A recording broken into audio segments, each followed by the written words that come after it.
లూకా సువార్త 21వ అధ్యాయం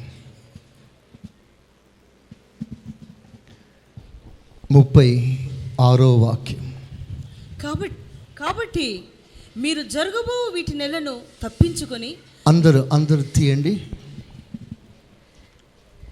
అందరూ మీ ధ్యానంతో కూర్చోండి. అటు ఇటు చూడడం అంతా మానేసేయండి. ప్రభు మాట్లాడే సమయం ఇది. అందరం శ్రద్ధతో కూర్చుందాం. ధ్యానపూర్వకంగా కూర్చుందాం. వాక్యాన్ని చదవలేని వారు వాక్యం మైక్లో చదువుతున్నారు, మీరు జాగ్రత్తగా వినండి. దేవునికి స్తోత్రం చెప్పండి గట్టిగా. కాబట్టి మీరు జరగబో వీటి నెలను తప్పించుకొని మనుష్య కుమారుని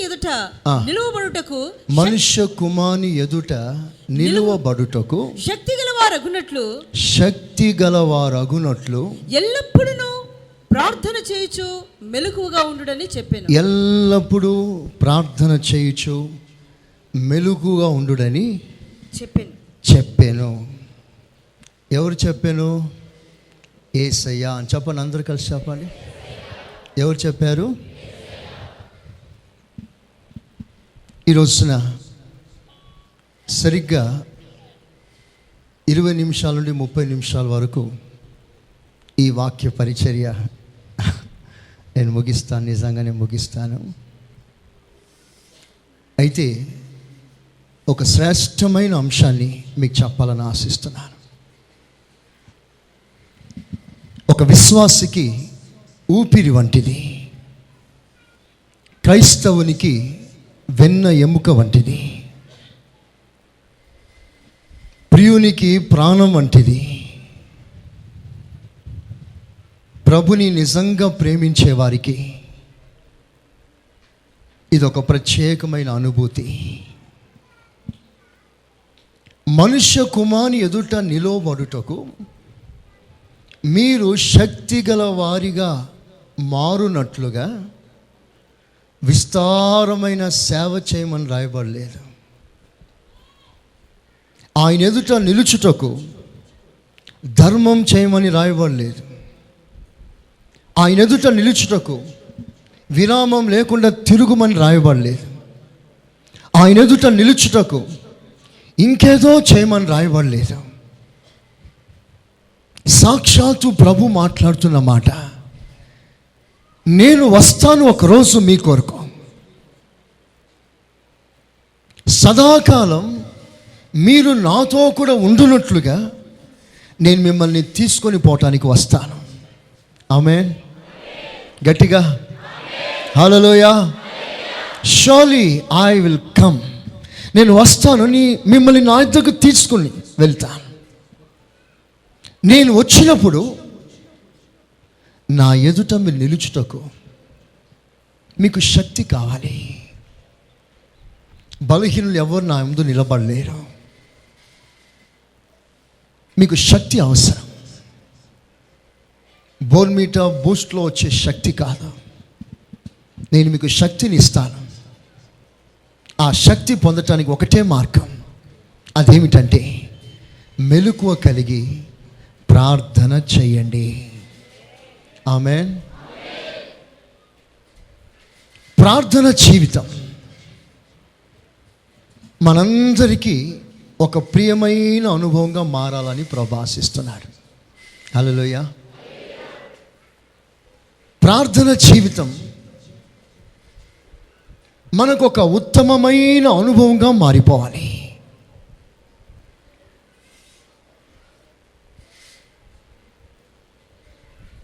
ఈ రోజున మనం అనేకులం వాక్యం బాగా వినగలం,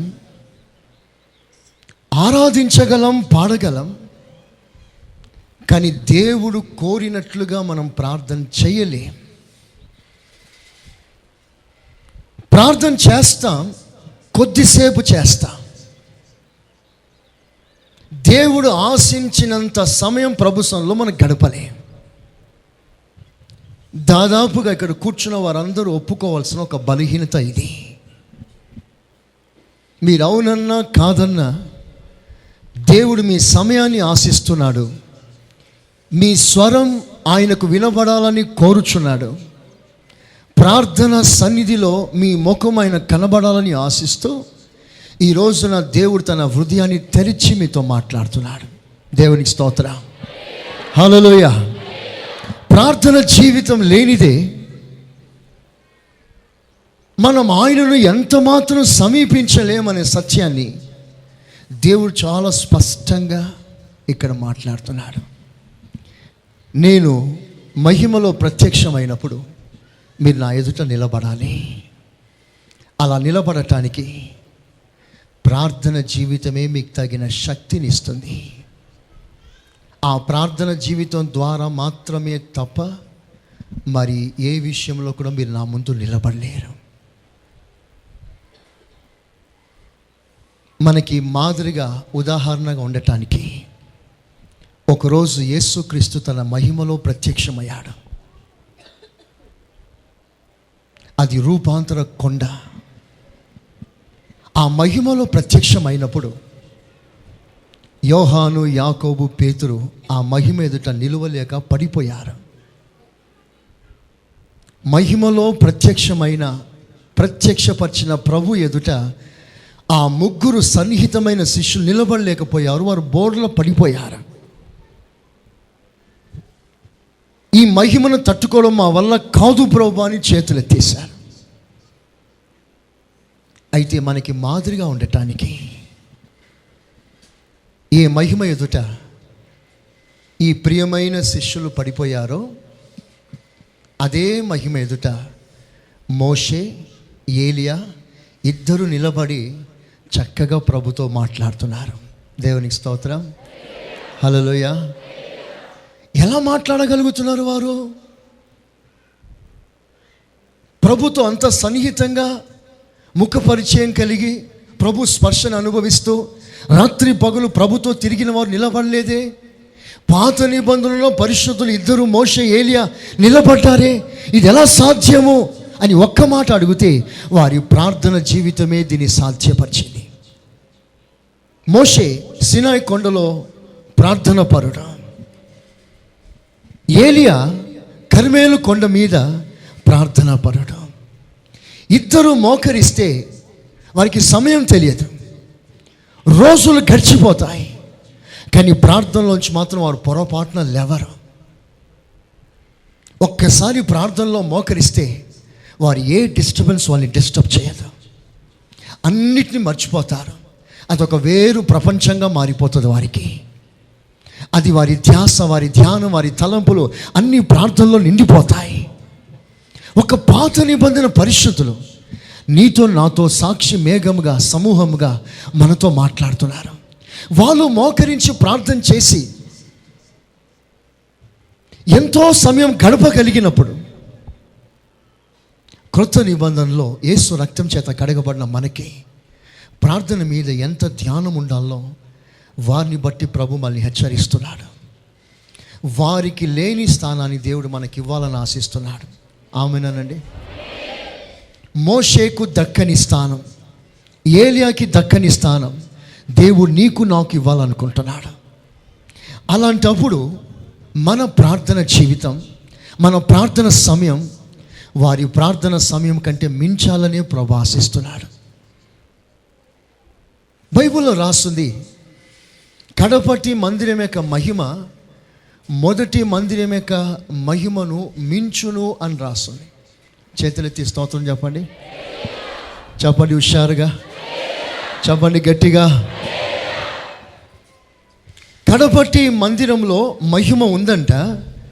ఆ మహిమ మొదటి మందిరం యొక్క మహిమ కంటే బాగా మించిపోతుందంట. అంటే శాస్త్రుల నీతి కంటే, పరిసయ్యుల నీతి కంటే, ధర్మశాస్త్రం అనుసరిస్తున్న వారి నీతి కంటే, వారి ప్రార్థన కంటే మన నీతి, మన ప్రార్థన, మన భక్తి ఉన్నత స్థాయిలో పెరగాలనేదే దేవుడు ఆశిస్తున్నాడు.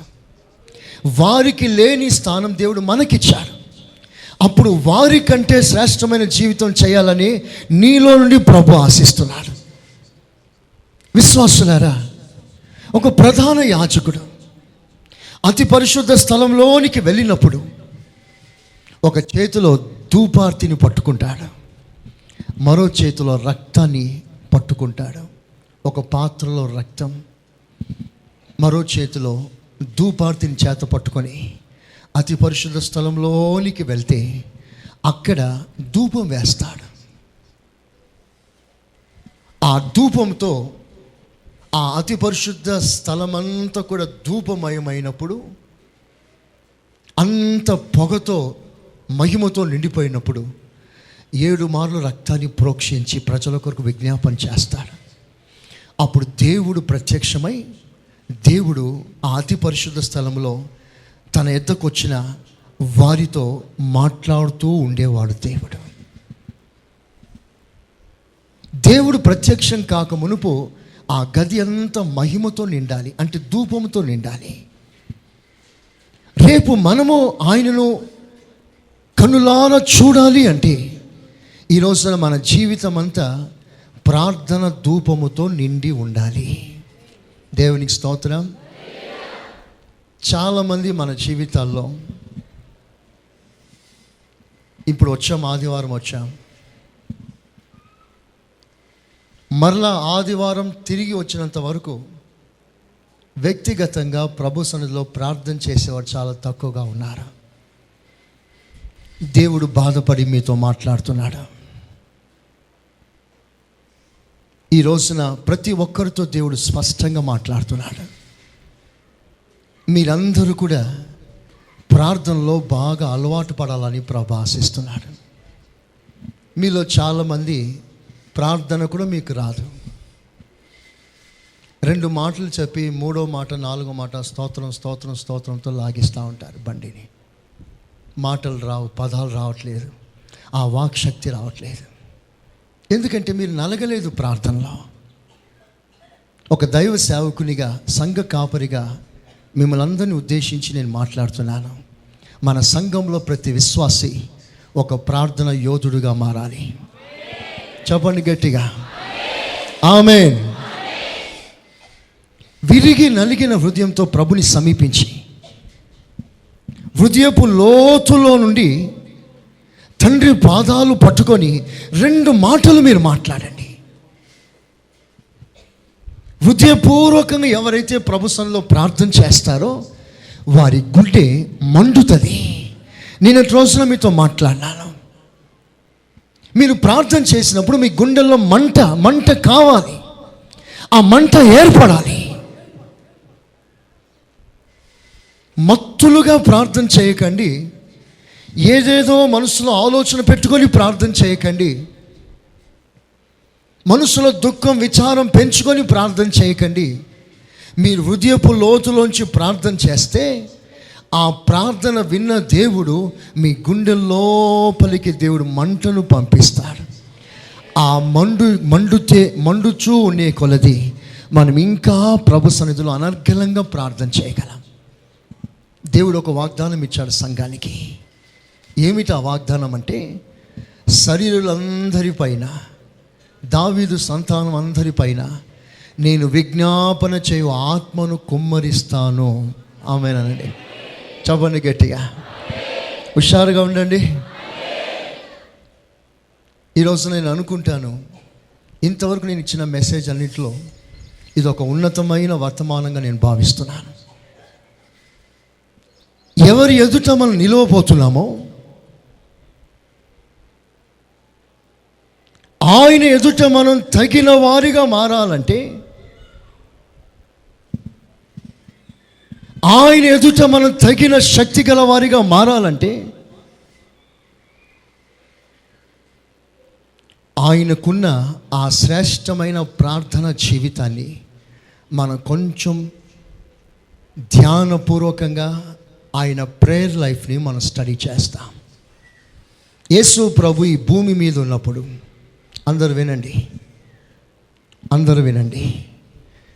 యేసు ప్రభు ఈ భూమి మీద ఉన్నప్పుడు ఆయన ప్రార్థన చేశాడు. ఎందరో భక్తులు ప్రార్థన చేశారు పరిశుద్ధ గ్రంథంలో, కానీ యేసయ్య ప్రార్థన మనకి సరైన మాదిరికరమైన ప్రార్థన. హల్లెలూయా. యేసు ప్రభు యొక్క ప్రార్థన జీవితాన్ని 7 భాగాలుగా విభాగిస్తాం. ఆయన ఎందుకు ప్రార్థన చేశాడు, ఆయన ఎలా ప్రార్థన చేశాడు, ఆయన ప్రార్థన జీవితంలో ఉన్న విశేషం ఏమిటి. ఈరోజు మనం ఎందుకు ప్రార్థనలో గడపలేకపోతున్నామంటే టేస్ట్ తెలియక, ఆ ప్రార్థన రుచి తెలియక. కొద్దిసేపు ప్రార్థన చేస్తున్న తర్వాత మనం పడిపోతున్నాం. కొద్దిసేపు మనసు నిలుపుకొని ప్రార్థన చేస్తున్నాం, 3వ నిమిషానికి 4వ నిమిషానికి మైండ్ అవుట్ అయిపోతుంది, కాన్సన్ట్రేషన్ కుదరట్లేదు.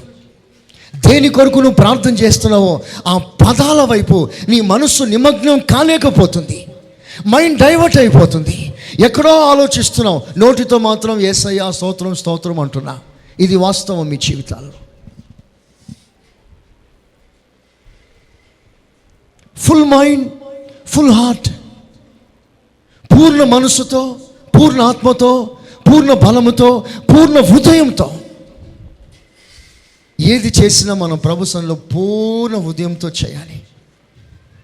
మనం ప్రార్థన చేస్తున్నాం, మత్తులుగా చేస్తున్నాం. కొందరికి బద్ధకం, కొందరికి సోమరితనం, కొందరికి చాతకానితనం, కొందరికి బలహీనత, మరి కొందరికి ఇంట్రెస్ట్ లేదు, మరి కొంతమంది ఎక్కడో ఆలోచిస్తారు.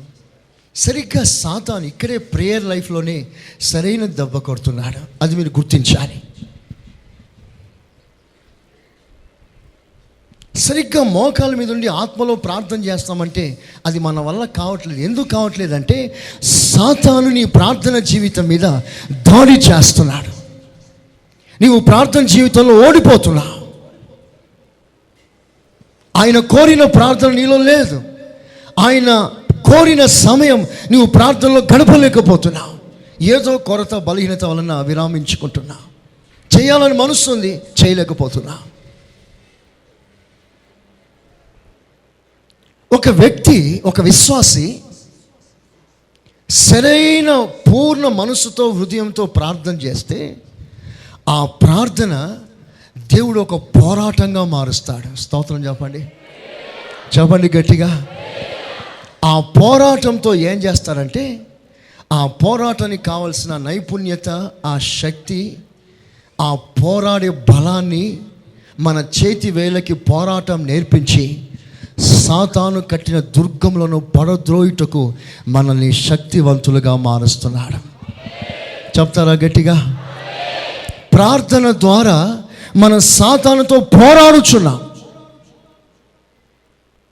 వాడు వేసిన పథకాన్ని చింపివేస్తున్నాం. వాడు కట్టిన కోటలను కూల్చివేస్తున్నాం.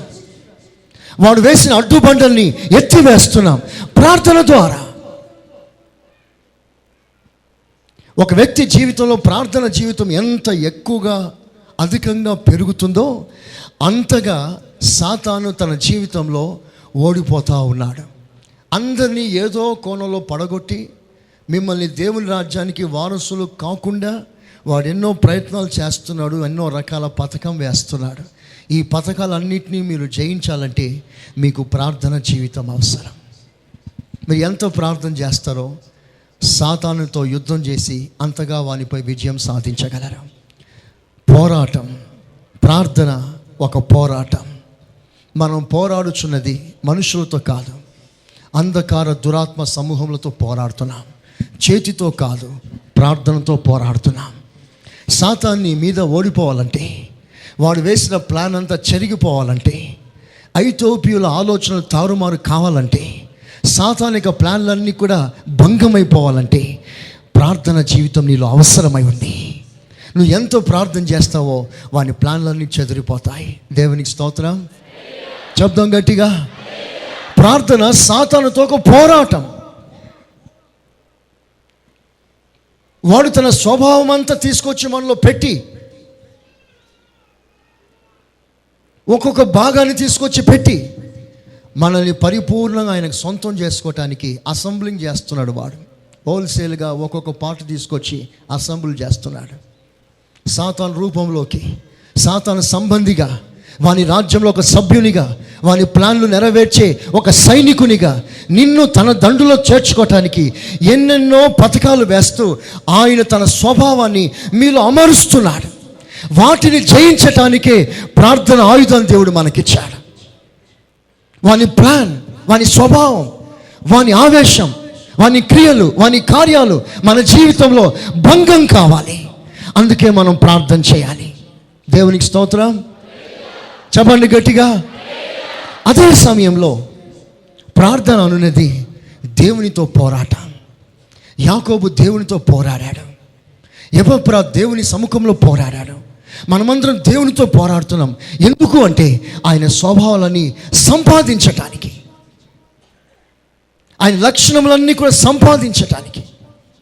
అప్పుడు నిజంగా యథార్థంగా ప్రార్థన చేసే వ్యక్తిలో 2 కార్యాలు జరుగుతుంది. ఒకటి, సాతాను సరుకులన్నీ ఖాళీ అవుతున్నాయి. 2, దేవుని సరుకులన్నీ నిండుతున్నాయి. లోకానికి దూరంగా దేవునికి దగ్గరగా నీవు కాగలవు. శరీర సంబంధిగా పూర్తిగా క్షీణించటానికి, ఆత్మ సంబంధిగా పూర్తిగా బలపడటానికి ప్రార్థన జీవితం ఒకటే నీకు ఆయుధంగా మారాలని ప్రభు ఆశిస్తున్నాడు. స్తోత్రం చెప్పండి. యేసు ప్రభు యొక్క ప్రార్థన జీవితాన్ని స్టడీ చేస్తాం. ఆయన ఎందుకు ప్రార్థన చేశాడు, ఎలా ప్రార్థన చేశాడు, ఆయన ప్రార్థన అంశం, సబ్జెక్ట్ ఏమిటి. ఒక్కొక్కసారి ప్రార్థన చేసేటప్పుడు ఆయన ఏమి ఆశించి, ఏమి కోరి ప్రార్థన చేశాడో బైబిల్లో తేటగా రాస్తుంది. ఆయన ప్రార్థన జీవితాన్ని 7 భాగాలుగా చేసి నేను మీకు చెప్తాను. మొట్టమొదటిగా లూకా సువార్త 3వ అధ్యాయం 21వ వచనం.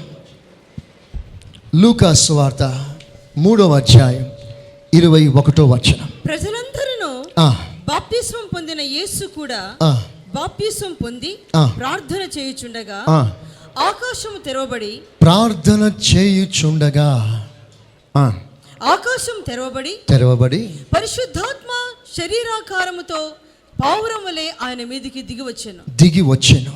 అప్పుడు నీవు నా ప్రియ కుమారుడవి, నీ యందు నేను ఆనందించుచున్నానని ఒక శబ్దము ఆకాశం నుండి వచ్చెను. చూడండి, ఇక్కడ యేసు ప్రభు యొక్క ప్రార్థన జీవితానికి నాంది, పునాది అది. అక్కడే యేసుక్రీస్తు ప్రార్థన ప్రారంభించాడు. యేసు ప్రభు యొక్క మొదటి ప్రార్థన అక్కడ రికార్డ్ చేయబడింది బైబిల్లో. మన ప్రభు అయిన యేసుక్రీస్తు బాప్తిస్మం పొందిన తర్వాత ఒడ్డుకు వెళ్ళి ప్రార్థనలో కూర్చున్నాడు. ఇప్పుడు ఒక విషయం, ప్రభు ఎందుకు ప్రార్థన చేశారు అక్కడ, ఆయన సబ్జెక్ట్ ఏమిటి, ఆయన ప్రార్థన ప్రారంభించక ముందు యేసు ప్రభు ఒక మాట అంటాడు, నీతి యావత్తును ఇలాగున జరగని, నెరవేరని, let all the righteousness be fulfilled.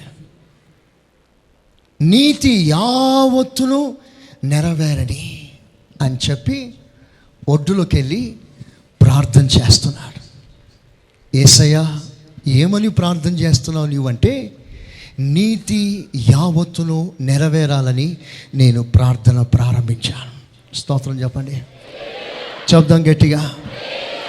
నీ ప్రార్థన సబ్జెక్ట్ ఏంటి? ఇప్పుడు కొడుకుకు ఉద్యోగం కావాలి, కూతురుకు తొందరగా పెళ్ళి కావాలి.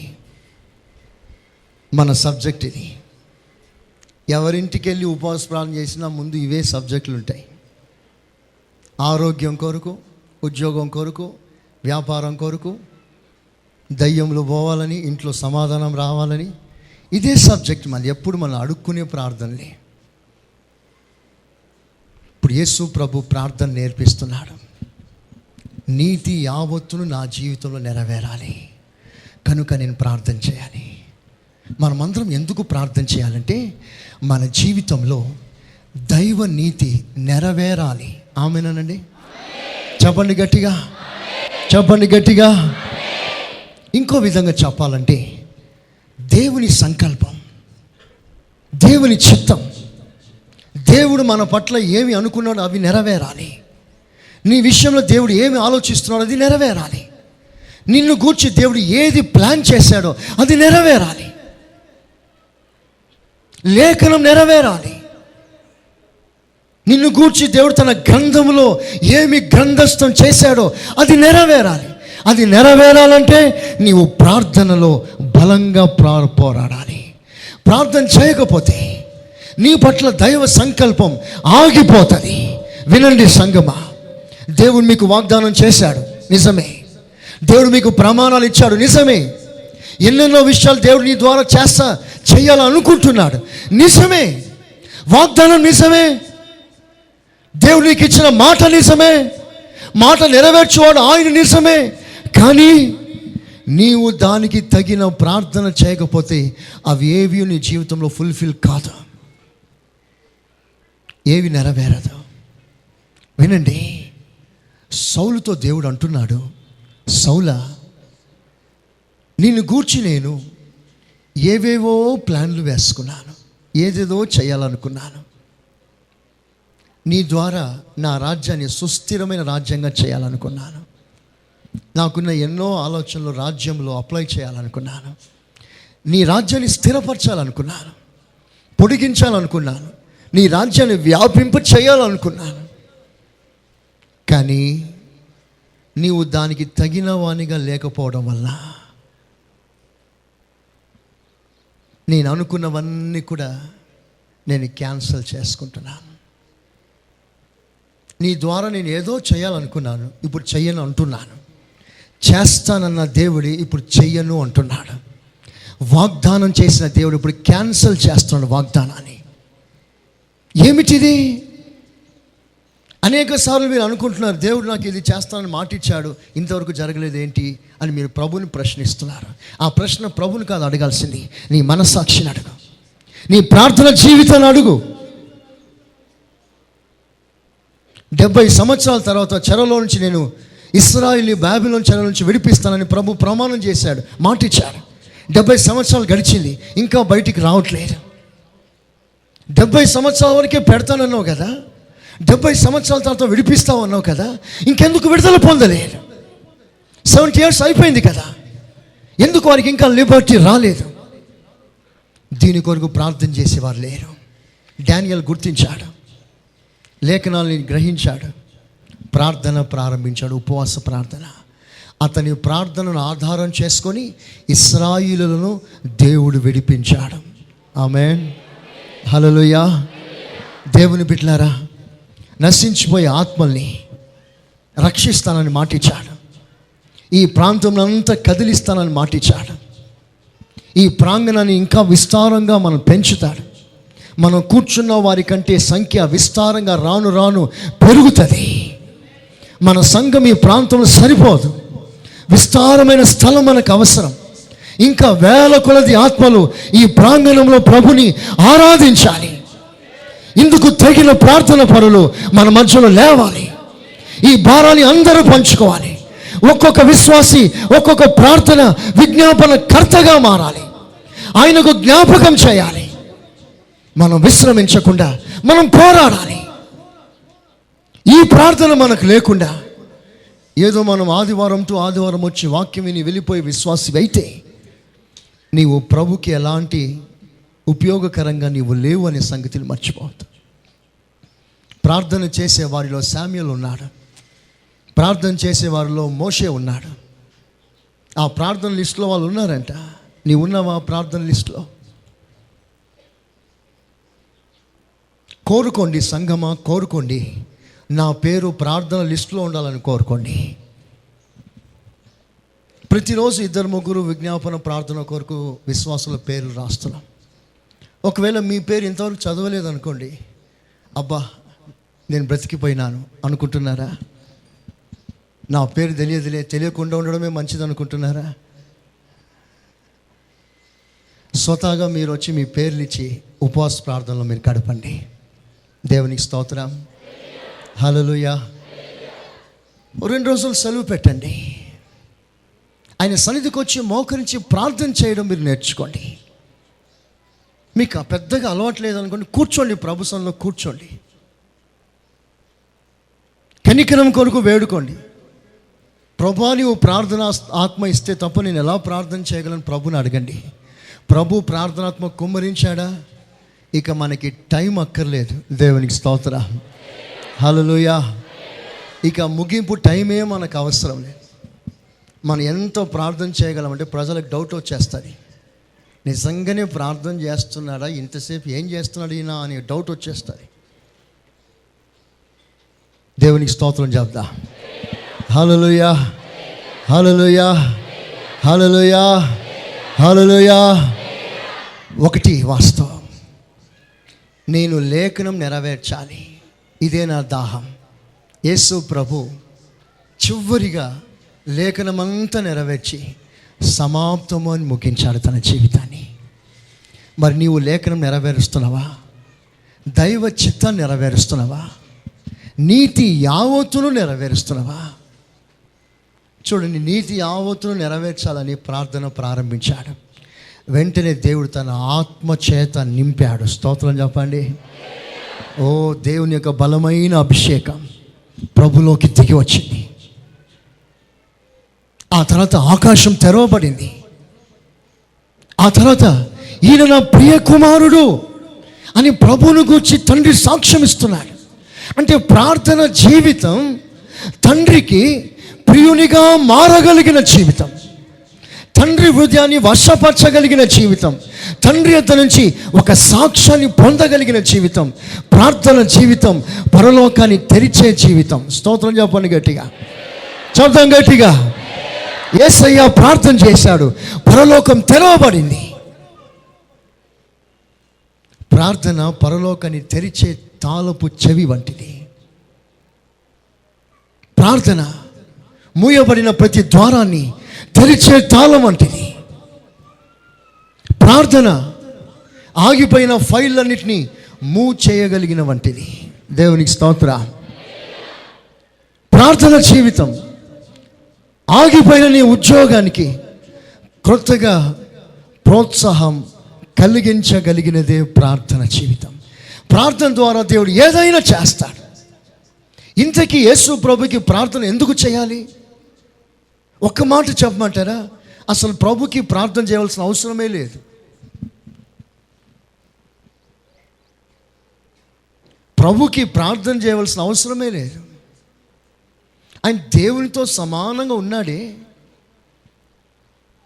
ఆయన అందరి ప్రార్థన ఆలకిస్తున్నాడే, ఆయనే ప్రార్థన చేయవలసిన అవసరం ఏముంది? సముద్రంలో ఉన్నాడు, పెద్ద తుఫాన్ వచ్చింది. ఆ తుఫాన్ వచ్చినప్పుడు యేసయ్యా యేసయ్యా యేసయ్యా తండ్రి తండ్రి తండ్రి అని ప్రార్థన చేయండి. లేచాడు, ఏ తుఫాన్ ఆగు అన్నాడు, మాట సెలవిచ్చాడు, తుఫాన్ ఆగిపోయింది. కుష్టు రోగులు వచ్చారు, నాకు ఇష్టమే అన్నాడు ప్రభు, వెంటనే బాగుపడ్డారు. లాజర్ సమాధి దగ్గరికి వచ్చారు, లాజర్ రా బయటికి అన్నాడు, వెంటనే వచ్చేసాడు. 4 రోజులు అయిపోయింది చచ్చిపోయి, కుళ్ళు వాసన వస్తుంది, మాట సెలవిచ్చాడు, వచ్చేసాడు. అంటే అన్నిటిపై అధికారం గలవానికి ఇంకెందుకు ప్రార్థన? ఏదైనా చేయుటకు శక్తి గలవానికి ఎందుకు ప్రార్థన? చూడండి, ఆయనకు ప్రార్థన చేయవలసిన అవసరం లేదు, కానీ నీవు ఆయన ప్రార్థన లైఫ్ని ఒక మోడల్గా చేసుకోవాలని ప్రభు ఇష్టపడుతున్నాడు. స్తోత్రం చెప్పండి, చెప్పండి గట్టిగా. ఆయన ప్రార్థన జీవితం కూడా నీకు ఒక మాదిరిగా ఉండటానికి ఇష్టపడుతున్నాడు. యేసు ప్రభువే నీతి నెరవేర్చబడటానికి ప్రార్థన అవసరమైతే, నీ విషయంలో నా విషయంలో మన నీతి యావత్తును ప్రభు సన్నిధిలో నెరవేరాలంటే మనం ఎక్కువగా ప్రభు సన్నిధిలో ప్రార్థన చేయాలి. చూడండి, దుర్నీతిని ద్వేషించి నీతిని ప్రేమించి ఈ అనుభవం కలిగిన వానిని చెలికాన్ల కంటే ఉన్నత స్థాయిలో హెచ్చించి దేవుడు వానిని అభిషేకించాడు అని రాస్తుంది. దేవునికి స్తోత్రం. నీతిని ప్రేమించి దుర్నీతిని ద్వేషించి నీతి యావత్తును మన జీవితంలో నెరవేరాలంటే ఒక ప్రక్కన దుర్నీతి ద్వేషించబడాలి, నీతి ప్రేమించబడాలి. ఇందుకు ఒక అభిషేకం మనకిస్తున్నాడు. ఆ అభిషేకంలో ఒక ప్రార్థన, ఆ ప్రార్థన ద్వారా లేఖనములు నెరవేర్చగలిగిన కృప దేవునికి ఇస్తున్నాడు. ఇది నిజంగా ఎంత ఉన్నతమైన జీవితం. ఎందరో జీవితాల్లో లేఖనాలు తప్పిపోతుంది. నిన్ను గూర్చి ముందుగా చెప్పబడినవన్నీ అన్నీ ఫెయిల్ అయిపోతుంది. మనల్ని గూర్చి దేవుడు ఏదేదో సంకల్పించిన అవన్నీ నెరవేరట్లేదే. మరి ఇవన్నీ క్రమముగా జరగాలంటే మనకి తగిన ప్రార్థన జీవితం అవసరం. ఒకటి, నీతి నెరవేర్చటానికి ప్రార్థన. మీరు చెప్పండి గట్టిగా, ప్రార్థన. రెండో విషయం మీకు చెప్తున్నా. లూకా సువార్త 6వ అధ్యాయం. లూకా సువార్త 6వ అధ్యాయం 13వ వాక్యం. ఉదయమైనప్పుడు ఆయన తన శిష్యులను 12వ వాక్యం చూడండి. ఆ దినముల యందు ఆయన ప్రార్థన చేయుటకు కొండకు వెళ్ళి దేవుని ప్రార్థించుట యందు రాత్రి గడిపాడు. He spent whole night in prayer. యేసు ప్రభు రాత్రంతా ప్రార్థనలో గడిపాడు. రేపు ఆయన ఎదుట మీరు నిలవాలి. స్తోత్రం చెప్పండి గట్టిగా. ఆయన ఎదుట నిలవాలనుకునేవారు హోల్ నైట్ ప్రేయర్కి రాకూడదు. స్తోత్రం. శుభ్రంగా ఇంట్లో పడుకొని నిద్రపోవాలి. రాత్రుల్లో ఏం ప్రార్థన పాస్టర్ గారు, పొద్దున్న మేము ఉద్యోగాలకు వెళ్ళాలి అంటావా? ఆయన ప్రార్థన చేయటందు రాత్రంతా గడిపాడు. వారానికి ఎన్నిసార్లు గడుపుతాడో నాకు తెలియదు, రాయబడలేదు. దేవుడు నెలకు ఒకసారి నీకు ఇచ్చాడు. ఇది నీకు న్యాయమా అని దేవుడు అడుగుతున్నాడు. మన సాక్షిలో చేతులు వేసుకొని చెప్పండి, ఇది మాకు న్యాయమే అని చెప్పండి. రాకుండా ఉండడం.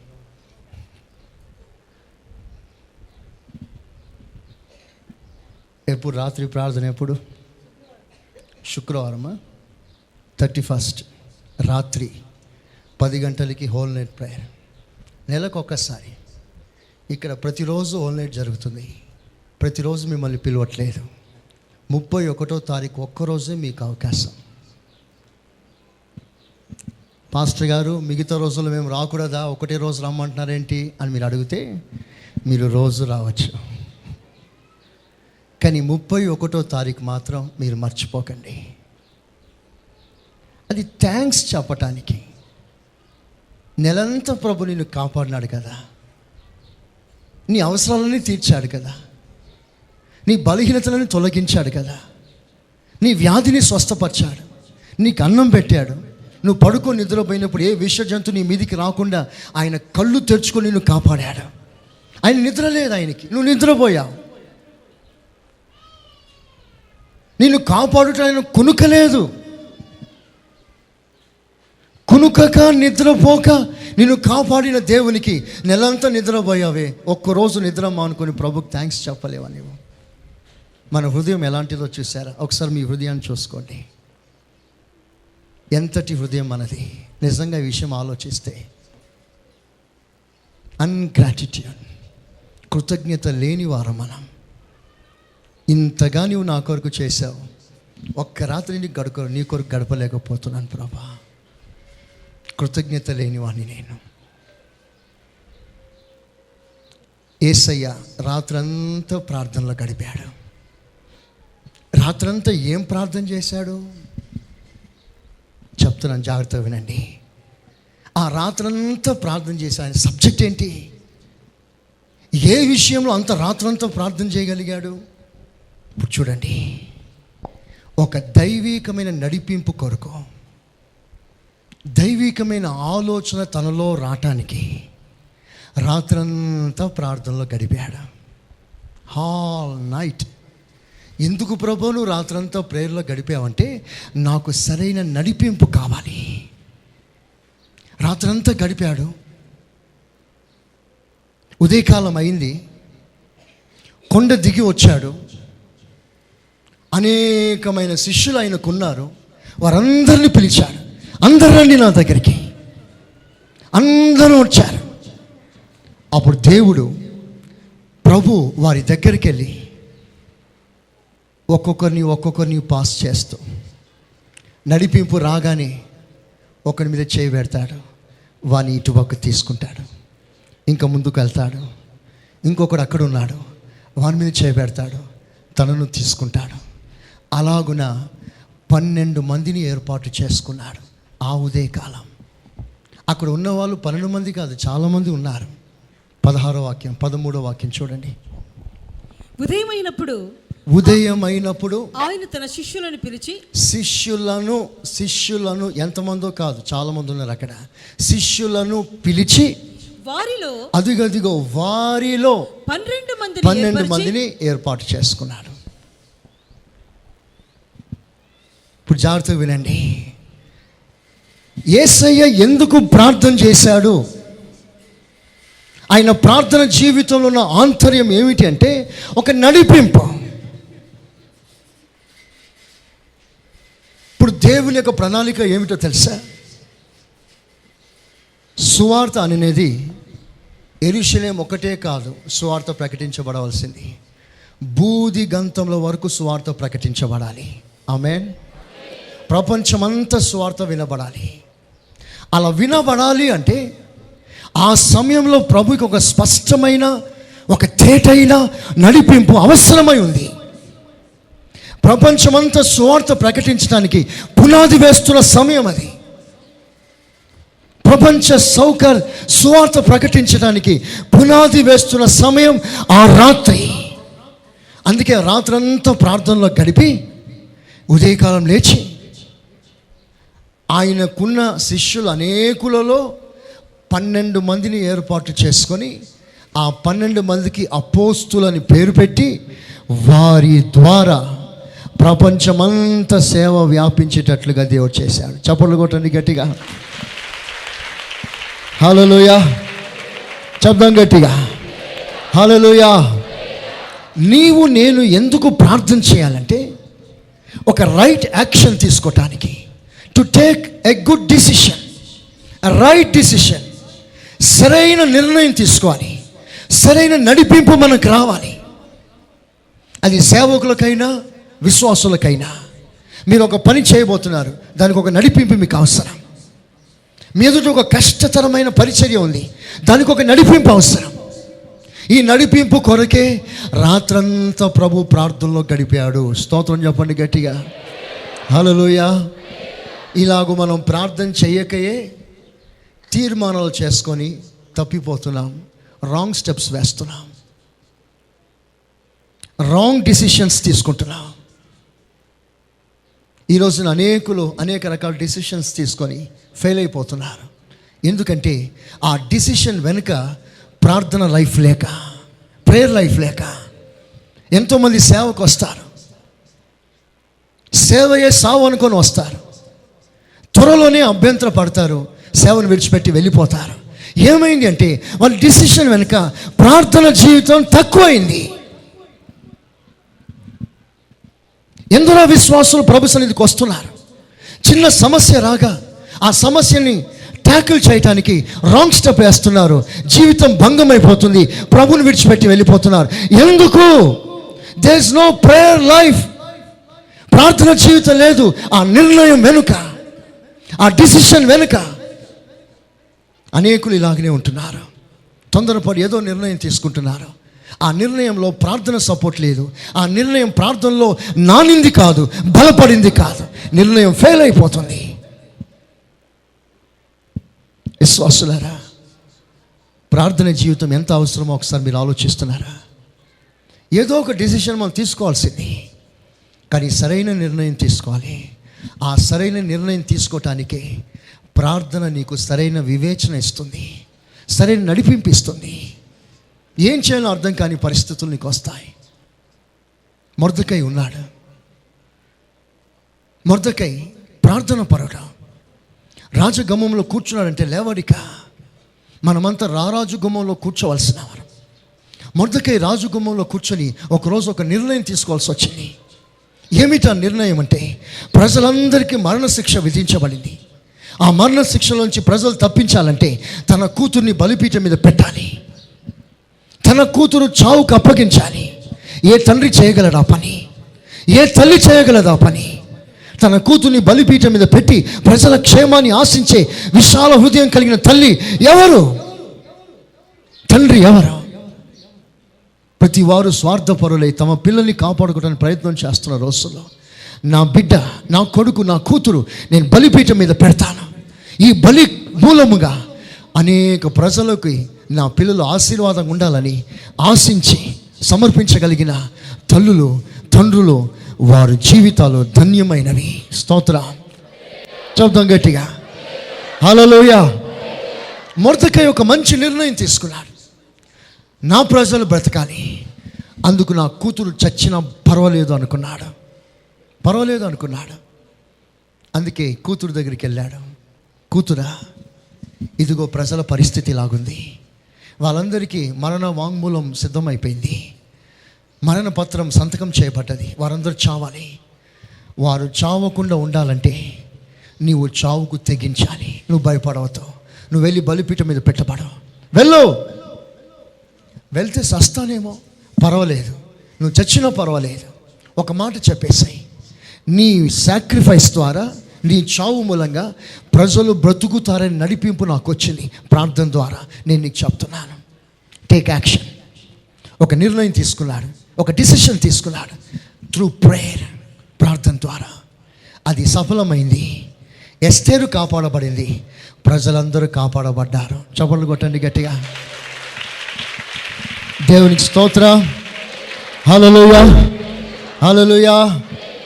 ప్రార్థన జీవితం మరణ వాంగ్మూలాన్ని క్యాన్సిల్ చేసింది, మరణ పత్రాన్ని కొట్టివేసింది.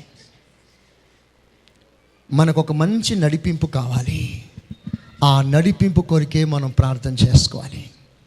నువ్వు ఏ యాక్షన్ తీసుకోకముందు, ఒక నిర్ణయం తీసుకోకముందు, ఆ నిర్ణయం వెనుక ఆ తీసుకోబోయే నిర్ణయం ప్రార్థనలో నానబెట్టండి. అది ప్రార్థనలోనే మొలకనెత్తనివ్వండి. అప్పుడు మీ నిర్ణయాలు, మీ డిసిషన్స్ అంతా కూడా క్రీస్తు నందు సఫలమవుతుంది. ఆమేన్. చెప్పండి గట్టిగా. మీకు మరో విషయం చెప్తాను. ప్రార్థన ఎందుకు నంబర్ 1 చెప్పండి. నంబర్ 1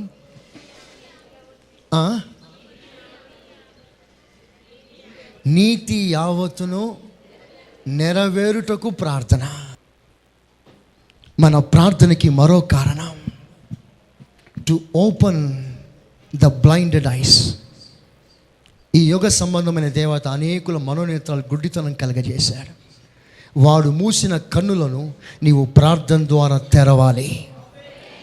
అంతేనా? గట్టిగా చెప్పండి ఆమేన్. ఎలీషా ఒకరోజు తన పనివాని కళ్ళు ప్రార్థన ద్వారా తెరిచాడు. ఇతని కళ్ళు తెరవబడాలి అని ప్రార్థన చేశాడు. కళ్ళు తెరిచాడు దేవుడు. నీవు ఆజ్ఞాపించావు. ఈ యుగ సంబంధమైన దేవతలు అనేకుల కళ్ళు గుడితనం కలగజేసి సత్య దేవుని చూడలేకపోతున్నారు. విగ్రహమే దేవుడు అనుకొని భ్రమలో ఉన్నారు. చీకటే వారికి ఆనందం కలిగి ఉంటుంది. వారికి సత్యం తెలియదు, వారికి మార్గం తెలియదు, వారికి జీవమైన దేవుడు తెలియదు, వారికి నిజమైన దేవుడు యేసు ప్రభు అనే సత్యం వారికి తెలియదు. వారికి తెలియాలి అంటే వారి మనోనేత్రాలు తెరవబడాలి.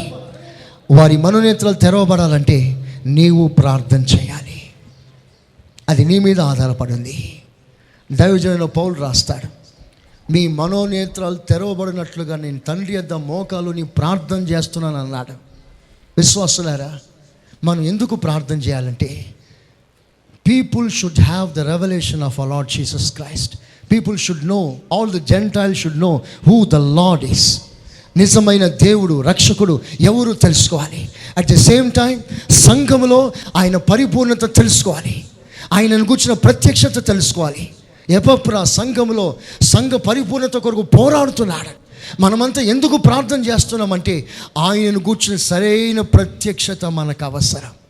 దేవునికి స్తోత్రం, దేవునికి స్తోత్రం.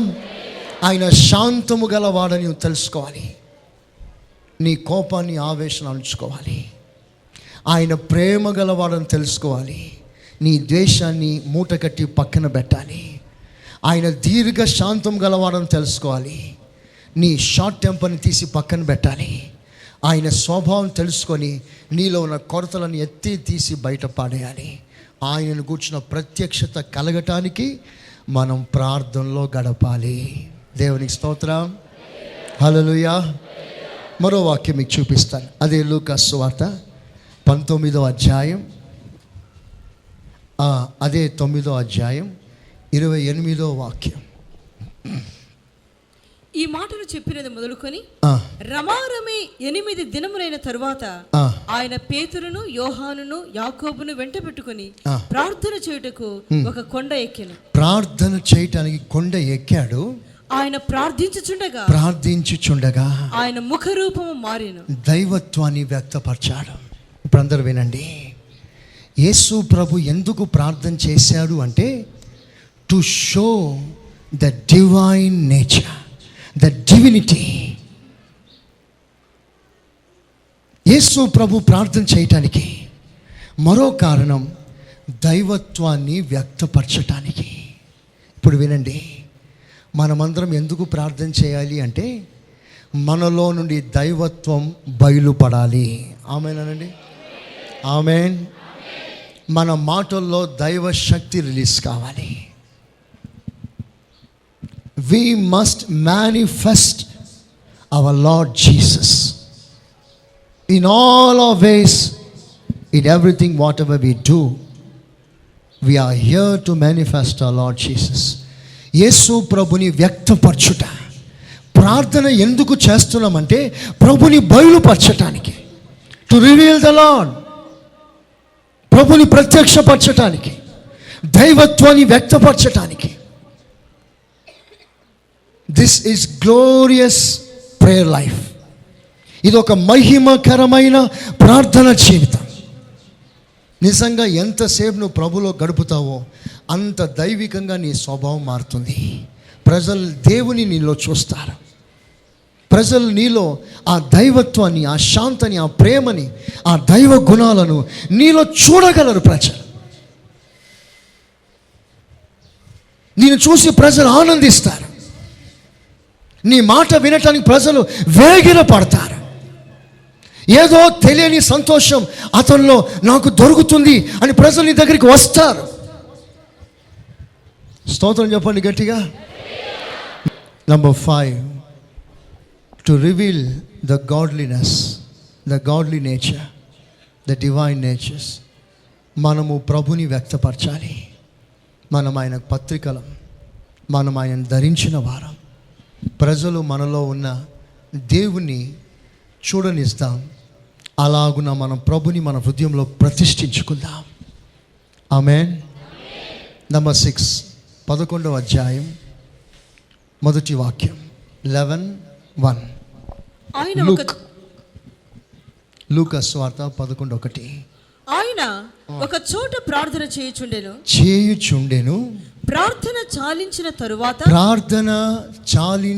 తరువాత ఆయన శిష్యులలో ఒకడు, ప్రభువా, యోహాను తన శిష్యులకు నేర్పినట్టుగా మాకును ప్రార్థన చేయ నేర్పమని ఆయన అడిగాను. మాకు ప్రార్థన చేయడం నేర్పించండి.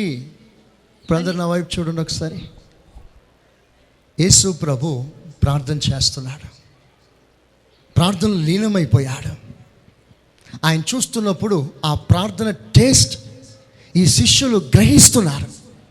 ఆయన ప్రార్థన చేస్తూ ఉన్నాడు, వీళ్ళు చూస్తూ ఉన్నారు. ఆయన చేస్తూ ఉన్నాడు, వీళ్ళు చూస్తూ ఉన్నారు. ప్రార్థన ఆపాడు. వెంటనే శిష్యులు వచ్చేసి మాకు కూడా నేర్పించండి ప్రార్థన అన్నారు. అంటే అర్థం ఏంటో తెలుసా? యేసు ప్రభు ప్రార్థన ఇతరులను ప్రార్థన చేయటానికి ప్రోత్సహించింది. ఆమేన్. యేసు ప్రభు ప్రార్థన ఇతరులను ప్రభావితం చేసింది. ఆయన ప్రార్థన వైపు చూసిన శిష్యులు కూడా ప్రార్థన చేయాలి అని మనసు వచ్చింది. మాకు నేర్పించండి ప్రార్థన సార్, మేము కూడా చేస్తాం. అంటే the exemplary prayer life, a model prayer life. Yesu ప్రభు ఎందుకు ప్రార్థన చేశాడంటే అనేకులను ప్రభావితం చేయటానికి. స్తోత్రం చెప్పండి గట్టిగా. మనం ఎందుకు ప్రార్థన చేయాలి? మన ప్రార్థన లైఫ్ని చూసి ఇతరులు ప్రోత్సహించబడి వాళ్ళు కూడా మోకరించడం నేర్చుకోవాలి. నువ్వు ప్రార్థన అనేకులకు నేర్పించాలి. ప్రార్థన జీవితం అనేకులకు పరిచయం చేయాలి. నువ్వు ప్రార్థన చేస్తే ప్రజలు చూసి వాళ్ళు కూడా ప్రార్థన చేయాలని మనసు రావాలి. మనం అలాగున ఆ టేస్ట్ మనం ప్రభులో ప్రార్థనలో మనం పొందాలి. దేవునికి స్తోత్రం. వాళ్ళను teach us to pray. So the lord taught them to pray. శిష్యులు అనేకులకి ప్రార్థన జీవితం విషయంలో ఒక ప్రభావాన్ని చూపించాడు యేసు ప్రభు. మనం ఎందుకు ప్రార్థన చేయాలంటే ఇతరులను ప్రార్థన పరులుగా చేయటానికి. మా సంఘంలో ప్రార్థనాత్మ కుమ్మరించమని నీవు ప్రార్థన చేయాలి. ఇది కడవరి వానకాలం, వాన లేదు, ప్రార్థన లేదు సంఘాల్లో, ప్రార్థన ఉద్యమం లేదు సంఘంలో. కనుక నీవేం చేయాలంటే మా సంఘంలో కడవరి వర్షాన్ని పంపించు, విజ్ఞాపన చేయు ఆత్మను పంపించు. మా సంఘంలో అందరూ ప్రార్థనలో రేగిపోవాలి. దేవునికి స్తోత్రం. ప్రార్థన ఉద్యమం రావాలి సంఘంలో, ప్రార్థన విప్లవం రావాలి సంఘంలో. ప్రతి విశ్వాసి అక్కడక్కడ మూల కూర్చొని అక్కడ ఇక్కడ కూర్చొని ప్రార్థనలో గడపడం ఇష్టపడాలి. ప్రార్థన చేయటానికి మందిరానికి పరిగెత్తుకొని రాగలగాలి. సమయం దొరికితే ప్రార్థనలో మోకరించటానికి మనకి మనస్సు కలగాలి. దేవుడు అలాంటి ఉద్యమాన్ని మన మధ్యలో పంపును గాక. ఆమేన్. 7th పాయింట్, లాస్ట్ పాయింట్, 24వ అధ్యాయం, 22వ అధ్యాయం, 22:44. ఆయన వేదన పడి మరింత ఆతురముగా ప్రార్థన చేయగా, వేదన పడి ఆతృతముగా ప్రార్థన చేయగా ఆయన చెమట నేల పడుచున్న గొప్ప రక్త బిందువుల వలె ఆయన ప్రార్థన చాలించి లేచి తన శిష్యుల యొద్దకు వచ్చి వారు దుఃఖము చేత నిద్రించడం చూచి, మీరెందుకు నిద్రించుచున్నారు? శోధనలో ప్రవేశించకుండానట్లు లేచి ప్రార్థన చేయడం వారితో చెప్పాడు. యేసు ప్రభు అక్కడ ఎందుకు ప్రార్థన చేస్తున్నాడంటే, ఇక కొద్ది సమయం తర్వాత ఓ భయంకరమైన శ్రమ అనుభవించబోతున్నాడు. ఆ శ్రమ మామూలు శ్రమ కాదు, అదో భయంకరమైన వేదన, బాధ, హింస. ఆ హింస, ఆ బాధ, ఆ వేదన, ఆ మార్గం గుండా ప్రభు వెళ్ళబోతున్నాడు. దానికన్నా ముందు ప్రార్థనలో గడుపుతున్నాడు. ఎందుకంటే ఆ మార్గంలో వెళ్ళటానికి తగిన శక్తి ప్రభు కావాలి. To have and divine strength. రేపో మాపో నీ ఎదుట నా ఎదుట ఒక సమస్య, ఒక బాధ, ఒక ఇరుకు, ఒక శోధన, ఒక సమస్య మనం ఎదుర్కోవాలి. ఆ సమస్యలను బలహీనపడకుండా, ఆ శోధనలో కృంగిపోకుండా, ఆ సమస్యలు నలిగిపోకుండా వాటిని జయించగలిగిన శక్తి ప్రార్థనలో దేవుడు మనకిస్తున్నాడు. ఆమేన్, ఆమేన్, ఆమేన్. ఆతురతతో ప్రార్థన చేస్తున్నాడు ప్రభు. ఎందుకయ్యా ఇంత ప్రార్థన చేస్తున్నా? చెమట రక్తంగా మారింది. ఎందుకు ప్రార్థన? రేపు ఇంకా కొద్ది సమయంలో భయంకరమైన హింస పొందబోతున్నాడు. అందుకు కావాల్సిన శక్తి, అది తట్టుకోవటానికి శక్తి. ఒకడు వస్తాడు, తూ అని ఊస్తాడు ముఖం మీద, తట్టుకోవాలి, శక్తి కావాలి. ఒకడు వచ్చి చెంప మీద కొడతాడు, ఇవన్నీ ప్రభుకు తెలుసు. ఒకడు గడ్డం పెరుగుతాడు, ఒకడు ముళ్ళతో గుచ్చుతాడు, ఒకడు హాస్యమాడతాడు, ఒకడు పరిహాసం చేస్తాడు. ఇవన్నీ నేను సహించాలి. ఇది ఎలా సాధ్యం? ప్రార్థన ద్వారా. అందుకే ప్రార్థన ద్వారా తనకు రాబోతున్న శోధనను తగిన బలమును, శక్తిని తెచ్చుకోవటానికి ప్రభు ప్రార్థనలో గడుపుతున్నాడు. మనకెందుకు ప్రార్థన జీవితం అవసరం తెలుసా? రేపు నీ ఎదుట ఉన్న శోధన కాలంలో నువ్వు పడిపోకుండా, కృంగిపోకుండా, ఆ శోధనను జయించటానికి తగిన శక్తి పొందటానికి ఈ ప్రార్థన. దేవునికి స్తోత్రం. చెప్పండి గట్టిగా, చెప్పండి గట్టిగా. హల్లెలూయా. ఇదే యేసు ప్రభు యొక్క ప్రార్థన జీవితం.